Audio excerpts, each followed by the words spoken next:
कर्ज की online apps शहरियों की खाल उतारने लगी हैं। ब्लैकमेलिंग, धोंस, धमकियाँ और अहले खाना को धमकाने से कई अफराद खुदकुशियाँ कर चुके हैं। और अफहीम, जब मैंने ये डिस्कस किया, यहीं ऑफिस में ही हम लोग अक्सर बात कर रहे होते हैं, डिस्कस कर रहे होते हैं इस तरह की चीज़ें भी कि कुछ अगर अलग सा देखें, तो मुझे पता चला कि इन ऐप्स वालों ने कुछ ख़वातीन रखी हुई हैं जो बाकायदा मोहल्ले में जाती हैं और जिसने कर्जा लिया हो उसकी इतनी इंसल्ट करके आती हैं, इतना हैरेस करके आती हैं कि वो खुदकुशी करने पर वाकई मजबूर होता होगा। अब देखिए, जो इंसान अपनी इज्जत बचाना चाहता है वो बेचारा इसीलिए तो कर्जा ले रहा है कि किसी ना किसी के मजबूर करने की वजह से उसे पेमेंट करने के लिए उसने वो कर्जा लिया है।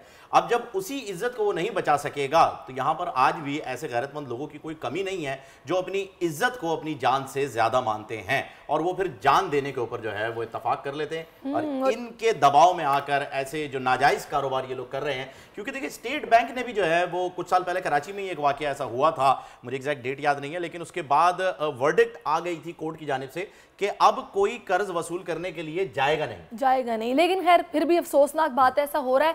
रावलपिंडी के मसूद के साथ क्या हुआ, इसी सारी सूरत हाल पर बात करने के लिए इस वक्त हमें साबिक additional director FIA Sajjad Bajwa साहब ने ज्वाइन किया और senior anchor person Usama Ghazi भी इस वक्त हमारे साथ मौजूद हैं। तो मैं चाहूँगी पहले सजाद साहब आपकी तरफ, बहुत शुक्रिया आपके वक्त का।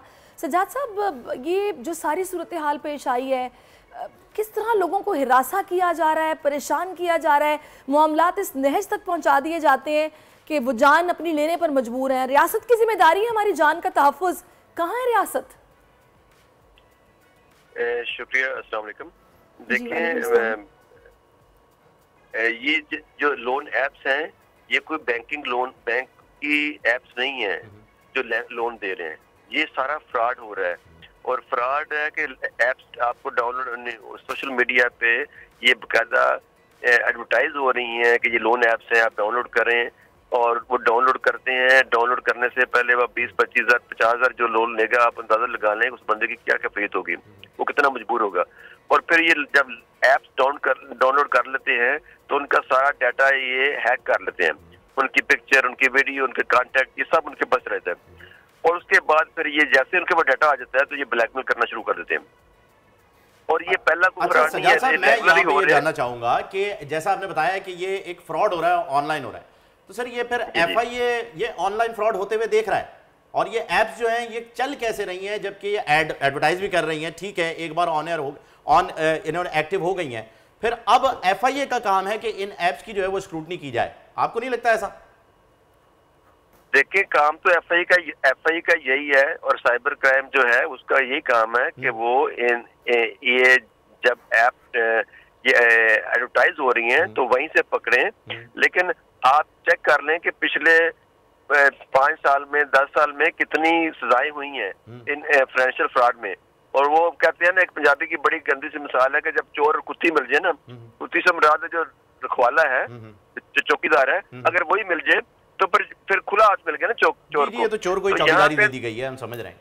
तो जो बेसिकली चोरों को बनी, डाकुओं को चौकीदारी दे दी गई है, और जिनके खिलाफ अब आप सिर्फ 10 बंदे साइबर क्राइम के ढूंढ लें, और जो टॉप के बड़े हैं जिनके खिलाफ कंप्लेंट्स आ रही हैं, फ्रॉड की आ रही हैं, वो इन्वॉल्वमेंट की है, करोड़ों रुपए उनके ट्रांजैक्शन हो रही हैं, लेकिन कोई पूछने वाला नहीं है कोई भी इस मुल्क में। अब चंद दिन पहले वो कश्ती डूबी थी, 4 दिन वो PM ने, वज़ीर-ए-आज़म ने उस पे नोटिस लिया, उसके बाद देखेंगे पिछले 2 हफ्तों में कितने लोग गिरफ्तार हो गए हैं, और ये फिर छूट जाएंगे। इसी तरह अब ये साइबर क्राइम का है, एक बंदे ने खुदकुशी की है, 2-4 दिन होगा और फिर कुछ भी नहीं होगा। अवल तो अभी हो गए कुछ नहीं। ये पहले कितने फ्रॉड में आया, यानी BBC पे भी 1-2 रिपोर्ट पहले भी आई हैं, ये आज वाली रिपोर्ट नहीं है, पिछले दिनों भी आई है, लेकिन उस पर आपको कोई नजर नहीं आता कि कोई लाहेअमल हो। सज्जाद साहब, ये लाहेअमल तरतीब देने वाले कौन लोग हैं, हम किसको जिम्मेदार ठहराएं? अगर आप ये कह रहे हैं कि ये कश्ती वाला वाकया पेश आया, 4 दिन शोर मचा, उसके बाद खामोशी, और क्या हम फिर मजीद ऐसे ही वाकयात का इंतजार करेंगे? होगा कुछ नहीं, आपका मतलब है? जी, पिछली हिस्ट्री तो यही है कि कोई होने की उम्मीद नहीं है कोई भी। उसामा, हमें इतना मायूस होना चाहिए? नहीं, मायूसी गुनाह है, लेकिन मैं जो प्रीवियस हिस्ट्री हमारी है कि 2-4 दिन कोई नोटिस होता है, शोर होता है, फिर उस पर मट्टी बैठ जाती है। बिल्कुल सही आपने कहा, आप मेरे साथ रहिए। उसामा गाजी भी हमारे साथ हैं। उसामा, अब आपकी क्या राय है, कहाँ है FIA, क्यों सो रहा है? हम मजीद ऐसे वाकयात का इंतजार कर रहे हैं? कब कुछ होगा? हमारे मुल्क का अलमिया, रियासत का अलमिया ये हो गया है कि जो रियासत के बुनियादी काम होते हैं वो रियासत ने वैसे ही छोड़ दिए। यहाँ सिक्योरिटी अगर आपको चाहिए तो आप प्राइवेट सिक्योरिटी का इंतजाम कर लें, क्योंकि पुलिस तो इस वक्त खौफ और हिरास फैलाने पर है। यानी पुलिस से आपको तहफ़्फ़ुज़ महसूस नहीं होगा, आपको खतरा महसूस होगा। आप एक दफा अगर चले गए हैं यहाँ पर किसी तरह पुलिस के पास, आप कंप्लेंट लेने गए हैं तो आपको चक्कर ही लगाने पड़ेंगे। यही हमारे तमाम महकमों का हाल है कि एफआईए में कौन जाएगा, अगर उसकी दरखास्त जाएगी तो उसका बनेगा क्या, तो वो किस तरह से इन चुंगलों से निकलेगा। और देखिए वो जाता क्यों है, बहुत से लोगों को इस चीज का पता होगा कि खतरा है, मैं किसी और तरह से गुजारा कर लूं, किसी तरह। यानी हमारे माशरे में कर्ज को वैसे भी कोई बहुत अच्छा नहीं समझा जाता कि कर्ज लेना किसी और से लेना पड़ जाए, तो बड़ा शर्मिंदा होकर सोच रहा होता है कि मैं क्या करूं। आप देखिए कि हमारे मुल्क में हालात कैसे हो गए हैं कि लोग, पता है कि हम ये गलत काम कर रहे हैं, बाहर जाएंगे हम समंदर में डूब कर मर सकते हैं, लेकिन उसके बावजूद वो रिस्क लेते हैं। लोगों को पता है कि ये डाटा मेरा इससे लीक हो जाएगा, कॉन्टेक्ट चले जाएंगे, सब कुछ मुझे ब्लैकमेल कर सकते हैं, मैं कैसे कर्ज दूंगा, मेरे पास पहले रोजगार नहीं। लेकिन वो अपने बच्चों को भूखा मरता तो नहीं देख सकता, वो फिर भी ये 13,000 रुपए का कर्ज, आप सोचिए कि क्या एक वैल्यू है 13,000 रुपए की आज, यानी उसने कितने दिन गुजारा कर लिया होगा 13,000 रुपए से। अच्छा, वो उसामा 13,000 का कर्ज जो है वो 8 लाख रुपए का बन गया लेकिन अदा नहीं हो सका। ये एक छोटे अरसे की बात है जिसके अंदर ये हुआ है। जो लोन शार्क्स जो कि ये गेम खेल रहे हैं ऑनलाइन बैठ करके, और जैसे कि अभी हमारे साबिक डायरेक्टर एफआईए सज्जाद साहब ने हमें बताया कि ये सब होता है और होता रहेगा, अब हमें इसकी आदत डालनी है। तो मेरे ख्याल में उसामा हमें अवाम की आगाही के लिए काम करना चाहिए और अवाम को ये बताना चाहिए कि वो इस चीज में ना फंसे। बिल्कुल सही, लेकिन देखिए जब लोग मजबूर हो जाएंगे ना तो क्या करेंगे? आप मुझे बताइए, एक शख्स मजबूर हो जाए और उसको पता है कि भाई ये, फिर वो जाली डॉक्टर के पास जाएगा इलाज के लिए, जब इतना महंगा उसको पता लगेगा जनाब मुझे ये जो डॉक्टर है, प्रॉपर डॉक्टर है, वो तो बहुत महंगा है, तो मैं क्या करूं? अच्छा, वो कहेगा मरने से बेहतर है चले शायद इससे मुझे आराम आ जाए। अब यही वजह है, पता होगा लोगों को कि ये दुरुस्त नहीं है, हम अवेयरनेस की, आप बिल्कुल ठीक कर रहे हैं। बिल्कुल, आप उसामा आपने सही कहा कि इसमें अवेयरनेस कैंपेन्स भी चलनी चाहिए और काउंसलिंग होनी चाहिए शहरियों की।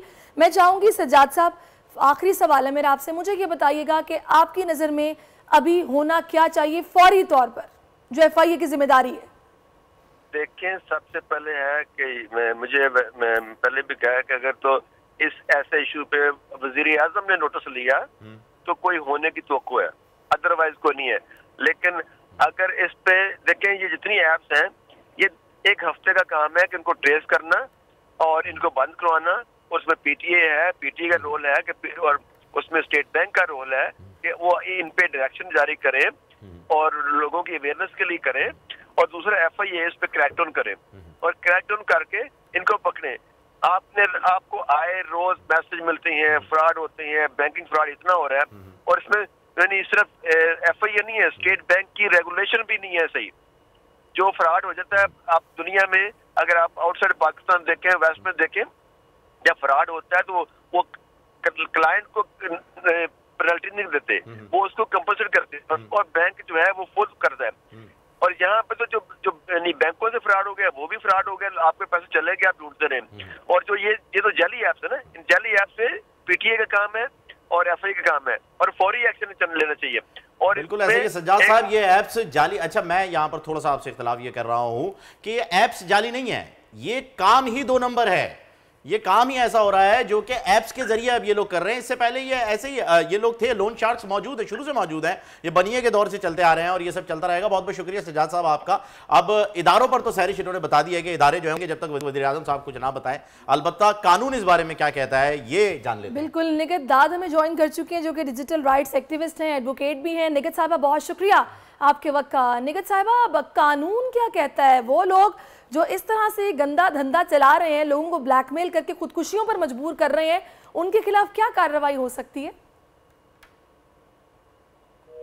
अच्छा, निगत से हम फिर से रब्ता करने की कोशिश करते हैं। उसामा हमारे साथ है। उसामा, एक चीज़ और भी है जो मैंने ऑब्जर्व की है, क्यों हमें इस तरह की ऐप्स के चुंगल में फंसना पड़ता है? उसकी एक बड़ी वजह यह है कि वो लोग जो साहिब इस्तिताअत हैं उन्होंने हाथ खींच लिया है। वो पैसे होने के बावजूद अपने प्यारों की, अपने अजीज़ों क़रीब की मदद नहीं करना चाहते।